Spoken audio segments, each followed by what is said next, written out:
They had a scout there last night watching him in his game with Nice. I think he would be the perfect signing for Manchester United, and Manchester United are looking to sign him. However, there's another centre-back not many people have mentioned. Welcome to the Man United stream. Hope you are well. It's the weekend, and last night we saw the Premier League kick off with Burnley against Man City. It was business as usual for Man City, who won the game comfortably 3-0. Haaland scoring 2 goals already. Some are saying he could score at least 50 goals this season. Question is, will any other team be able to stop Man City? My answer is yes, they will. Man United have the ability and the players to stop City, and so do other teams like Arsenal, who won on penalties against them just last week. I cannot see City getting an easy ride this year. Some would argue they were lucky even last year winning the league just because Arsenal flopped it. Let's jump straight into the show, as we've got lots and lots to cover in today's show. So let's start with the transfer news. United have finally sold Fred to Fenerbahce for 15 million, and they've also sold Maguire to West Ham for 30 million this week. Fred is on the way to Turkey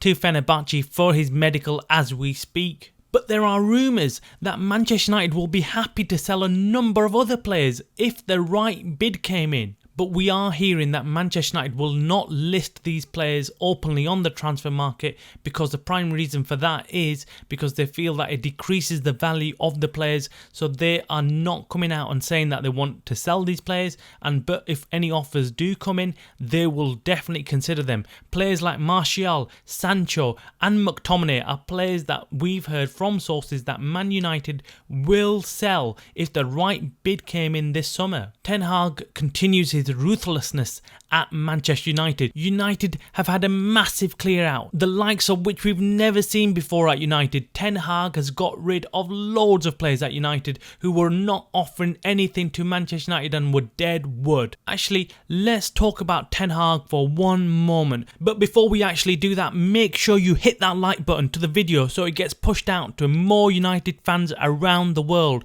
And if you're new to the channel, go ahead and hit that subscribe button so you can get all your Manchester United news daily without having to search several different places to get all your Man United news and opinion. Okay, so Ten Hag, I compare him to a hitman or an assassin. Since coming to Manchester United, he's got rid of so many big name players and dealt with so many issues that most managers would have struggled with. But he has dealt with them all without getting himself dirty in the process. He has taken out each player. Let's take a look back at Cristiano Ronaldo. Ten Hag never once came out and said anything negative about him. But boom, he took him out when the time was right, and all without getting his hands dirty. I'm telling you, he is a top manager, and the best we've had since Fergie. And that is saying something, because I'm including managers like Jose Mourinho into that also. Ten Hag is cool and calm.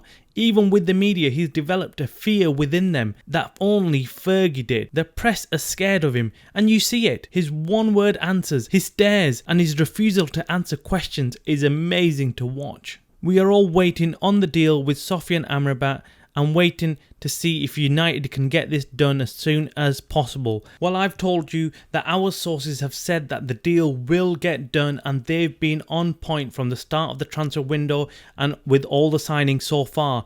Amrabat has been approached by many other clubs to sign him, but he's adamant that he wants to join United and has spoken to Ten Hag several times over the phone, and Ten Hag has told him he wants him at United. The player and manager have an understanding, and no matter who else comes in for Amrabat, he only wants United.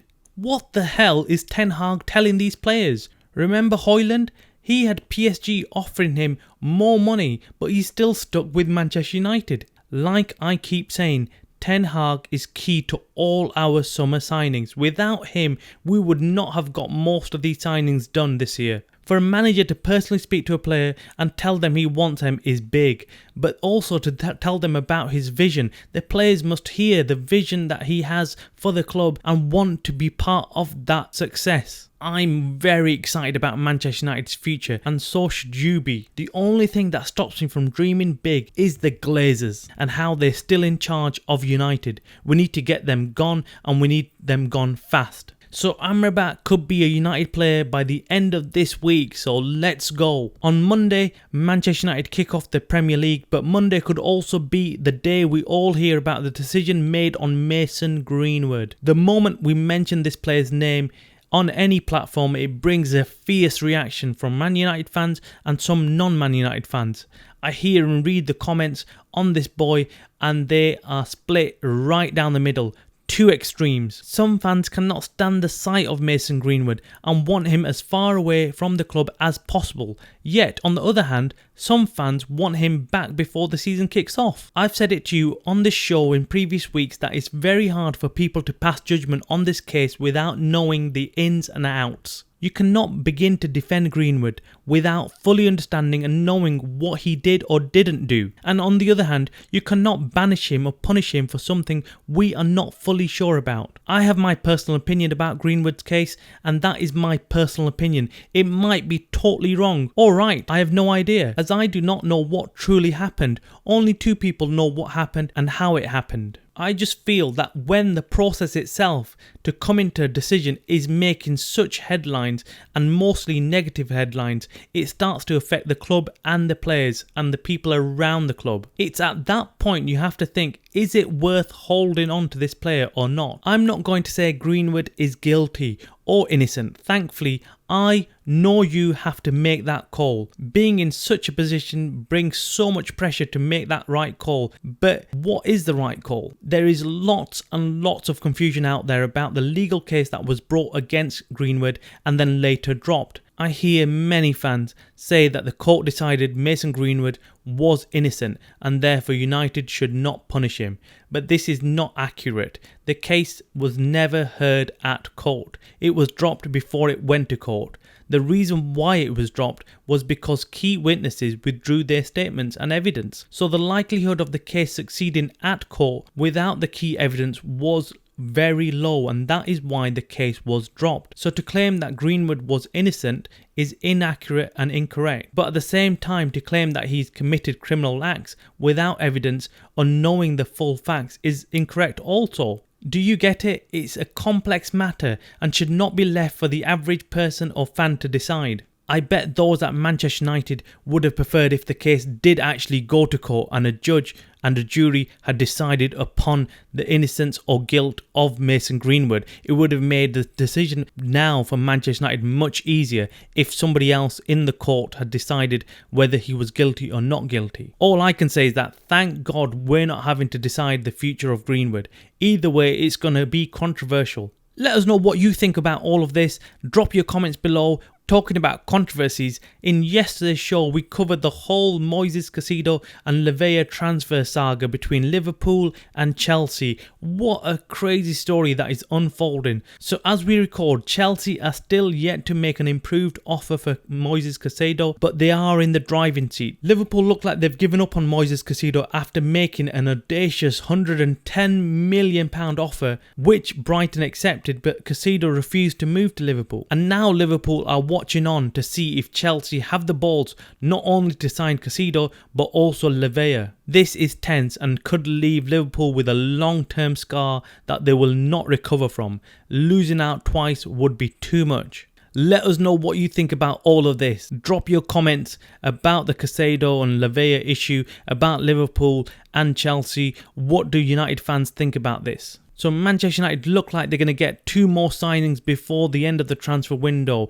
What do you rate this transfer window as out of 10? If we get Amrabat and another centre-back, what would you rate this window? I would personally rate this window as 7 out of 10. We kicked off the transfer window thinking we'll go and sign some serious superstars, given that the Glazers were ready to sell and someone huge like Sheikh Yassim was going to take over the club and they were going to bring some serious money to the table. But that didn't happen. When we found out that the Glazers will not sell during the transfer window, all panic set in, thinking that we'll buy nobody during this transfer window. But under the leadership of Ten Hag, we have made some serious shrewd buys this transfer window. In years to come, we'll look back at this window and realise how good it was. No thanks to the Glazers, this was Ten Hag using his contacts to get the players in. I personally have always been a fan of getting in young players and not superstars. United make players into superstars. Talking of that, let's finish off the show with who Manchester United will sign as a replacement for Harry Maguire.